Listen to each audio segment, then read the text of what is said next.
स्वागत है आप सभी का एबी स्टार न्यूज में और मैं हूं आपके साथ जुबैर चौधरी। वक्त तो चला अपना उत्तर प्रदेश का, जहां बात करेंगे देश भर में हनुमान जन्मोत्सव की।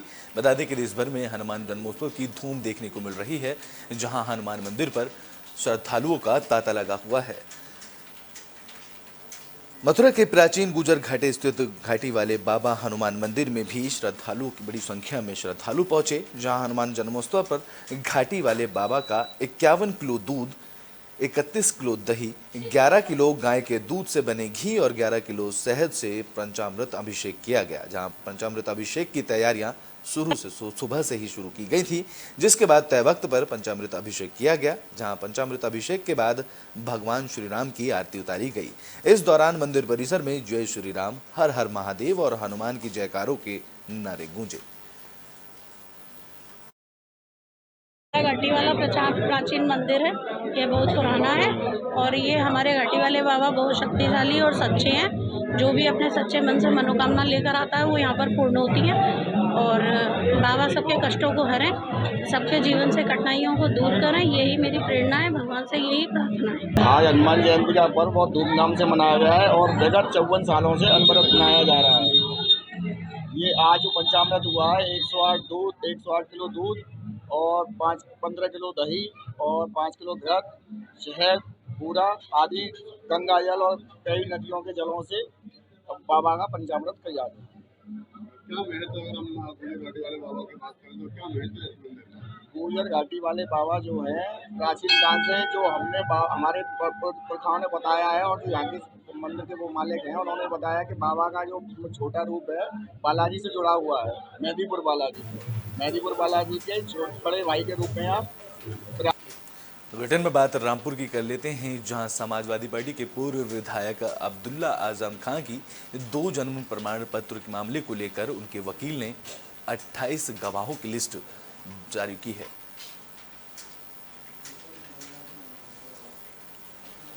अब्दुल्ला आजम खां के 2 जन्म प्रमाण पत्र मामले को लेकर उनके वकील ने कोर्ट में 28 गवाहों की लिस्ट दाखिल की है। इस मामले में सुनवाई 7 अप्रैल को होगी। बता दें कि बीजेपी विधायक आकाश सक्सेना ने इस मामले को लेकर गंज थाने में रिपोर्ट दर्ज कराई थी। इस मुकदमे में समाजवादी पार्टी नेता आजम खां और उनकी पत्नी डॉक्टर तंजीन फातिमा भी आरोपी हैं और पुलिस तीनों के खिलाफ कोर्ट में चार्जशीट दाखिल कर चुकी है। इस मामले में आजम खां, उनकी पत्नी और अब्दुल्ला आजम खान को जमानत पर हैं और मुकदमे की सुनवाई एमपी एमएलए कोर्ट में चल रही है, जहां सुनवाई के दौरान अब्दुल्ला आजम के वकील के बचाव में 28 गवाहों की लिस्ट कोर्ट में दाखिल की है। वहीं कोर्ट ने गवाही के लिए जाफर खान एडवोकेट और अशफाक अहमद एडवोकेट को सम्मन जारी किया है। तो वहीं अभियोजन अधिकारी अमरनाथ तिवारी और वादी के अधिवक्ता संदीप सक्सेना ने बताया कि इस मामले की अगली सुनवाई 7 अप्रैल को होगी।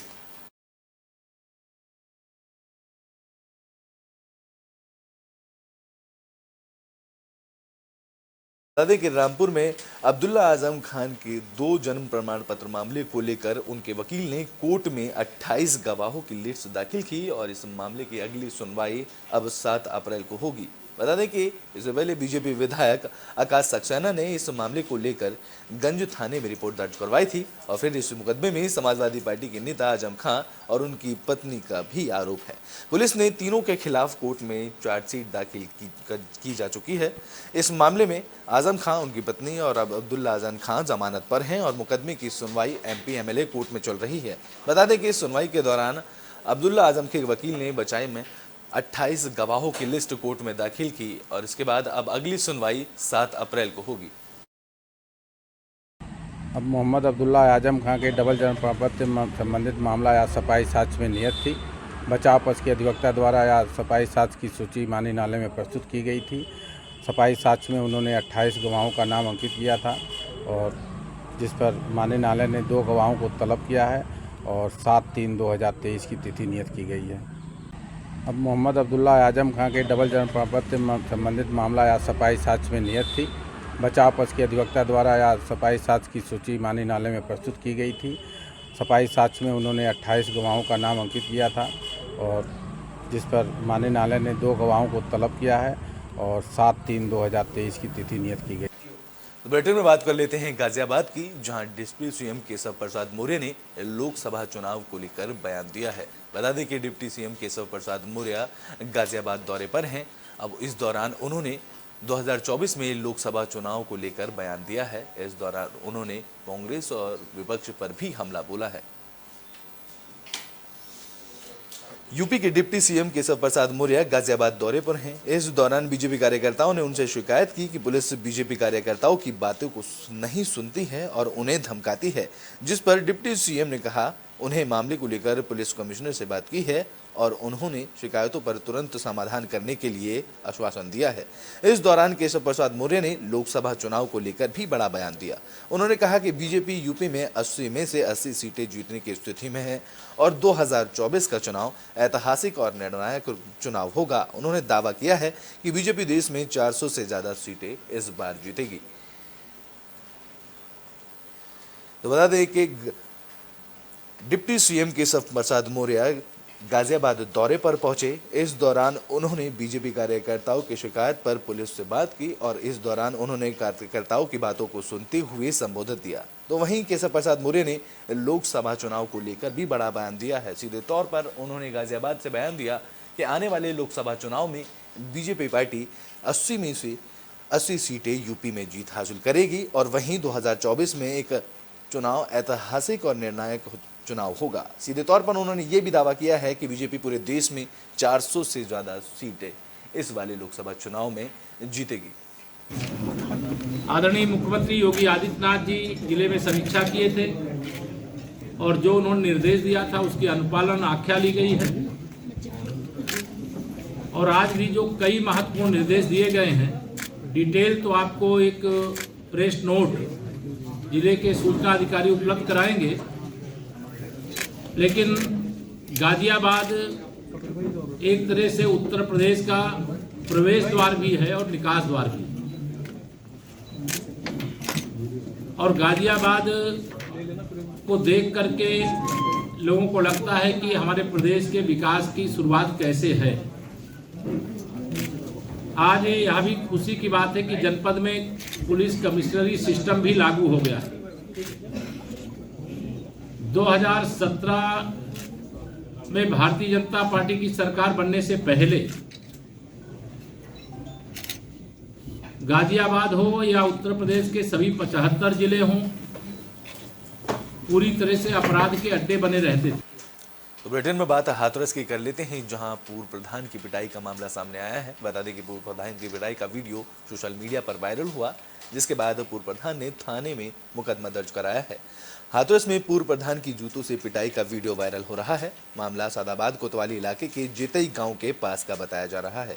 वायरल वीडियो में एक दबंग पूर्व प्रधान की जूतों से पिटाई करता नजर आ रहा है और ये वीडियो सोशल मीडिया पर जमकर वायरल किया जा रहा है। हालांकि एबी स्टार न्यूज इस वायरल वीडियो की पुष्टि नहीं करता है, लेकिन इस मामले को लेकर पूर्व प्रधान ने दबंगों के खिलाफ थाने में तहरीर दी है। बता दें कि पुलिस ने तहरीर के आधार पर मुकदमा दर्ज कर लिया है और आरोपियों की तलाश शुरू कर दी है।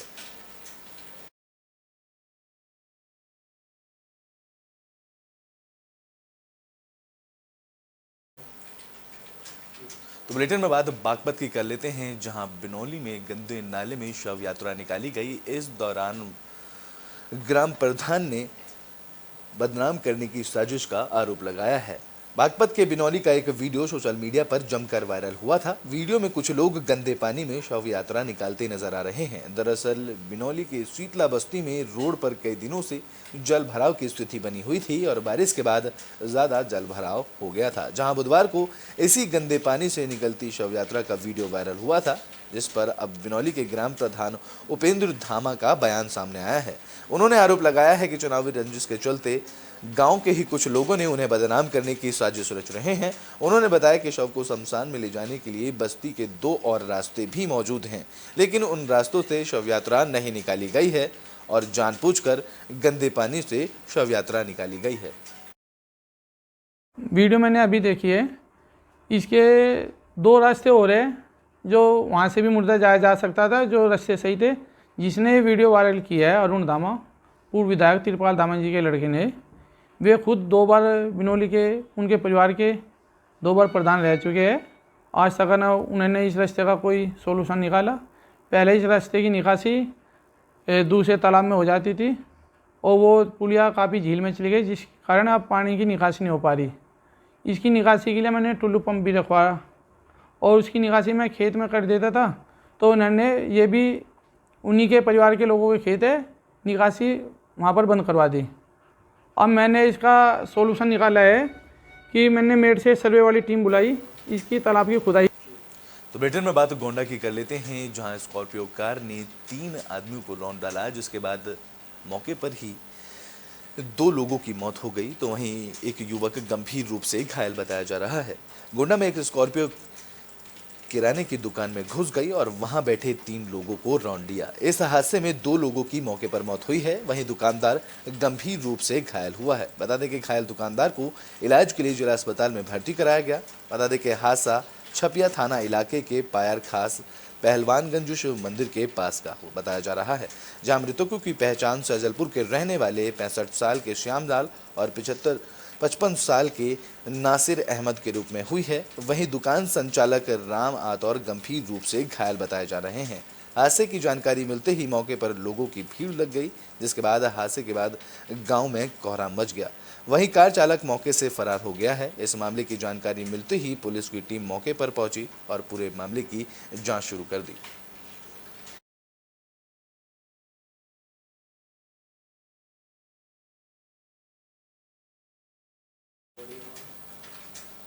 तो बुलेटिन में बात संभल की कर लेते हैं, जहां एक व्यक्ति ने जहरीला पदार्थ खाया, जिसके बाद उपचार के दौरान उस युवक की मौत हो गई। संभल में एक पिता ने बेटी के साथ छेड़छानी के आहत होकर जहरीला पदार्थ खा लिया है। बता दें कि पिता की इलाज के दौरान अस्पताल में मौत हुई। वहीं पुलिस ने तहरीर के आधार पर मामला दर्ज कर 2 आरोपियों को गिरफ्तार कर लिया है। मामला कुड़ फतेहगढ़ थाना इलाके का है। जानकारी के मुताबिक इलाके के एक गांव में 3 अप्रैल को युवती के साथ छेड़छाड़ हुई थी, जिसके बाद परिजनों ने थाने में तहरीर दी थी, लेकिन मुकदमा दर्ज न होने पर पिता ने जहर खा लिया था। व्यक्ति की मौत के बाद पुलिस ने 2 आरोपियों को गिरफ्तार कर लिया है। फिलहाल पुलिस कानूनी कार्रवाई में जुट गई है।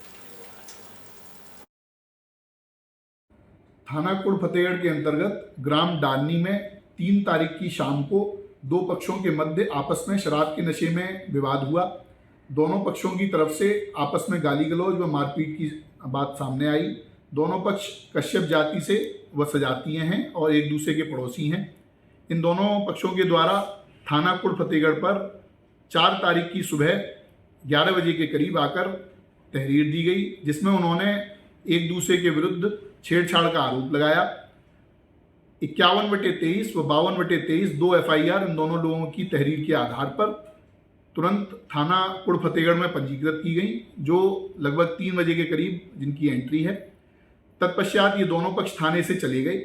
घर जाने के पश्चात इनमें से एक व्यक्ति, जिसका नाम जयपाल है, जो ग्राम डालनी के ही रहने वाले हैं और उनकी उम्र लगभग 50 से 55 वर्ष है, इनके द्वारा कोई जहरीला पदार्थ खाकर अपने घर में पहुंचे, तो इनके घर के लोगों के द्वारा उनको अस्पताल ले जाया गया, जहां पर इलाज के दौरान उनकी मृत्यु। ब्रिटेन में बात और है कि कर लेते हैं, जहां चिता की चिंगारी से फसल में आग लगी, जहां कड़ी मशक्कतों के बाद आग पर काबू पाया गया।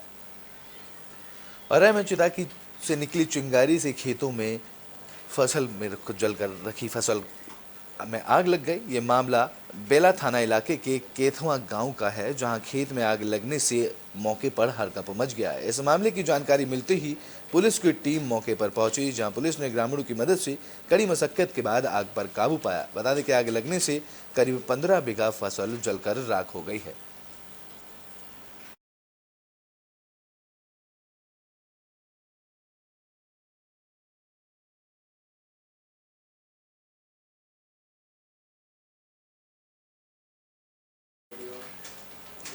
तो ब्रिटेन में बात संभल की कर लेते हैं, जहां घर में घुसकर युवती के साथ दुष्कर्म किया गया, जिसके बाद पुलिस ने इस मामले का संज्ञान लेते हुए एक आरोपी को गिरफ्तार किया है। संभल में देर रात घर में घुसकर मासूम के साथ दुष्कर्म का मामला सामने आया है। जानकारी के मुताबिक एक युवक रात को घर में घुसा और छत पर सो रही मासूम को डरा धमकाकर दुष्कर्म की वारदात को अंजाम दिया। इस दौरान परिवार के लोगों ने आरोपी को पकड़ लिया, जिसके बाद पिटाई करने के बाद सूचना पर पहुंची पुलिस को परिजनों ने सौंप दिया, जिसके बाद पुलिस आगे की कानूनी कार्रवाई में जुट गई।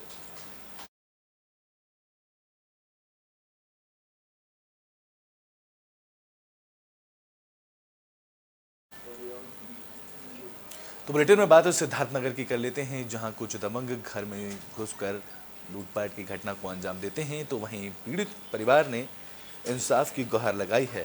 सिद्धार्थनगर में एक शख्स ने कुछ लोगों पर 25 मार्च को घर का ताला तोड़कर सामान ले जाने का आरोप लगाया था, जहां पीड़ित प्रमोद कुमार मिश्र का कहना है कि गांव के ही भंडारी यादव और मुलायम यादव न सिर्फ ताला तोड़कर सामान ले गए बल्कि उनके घर पर कब्जा कर लिया है। पीड़ित ने इंसाफ न मिलने पर आत्मदाह की चेतावनी दी है। ये मामला इटावा तहसील के खरहिटिया का बताया जा रहा है, जहां पीड़ित प्रमोद कुमार का कहना है कि उनके पास घर के कागज भी हैं। हालांकि दोनों पक्ष घर पर अपना दावा बता रहे हैं।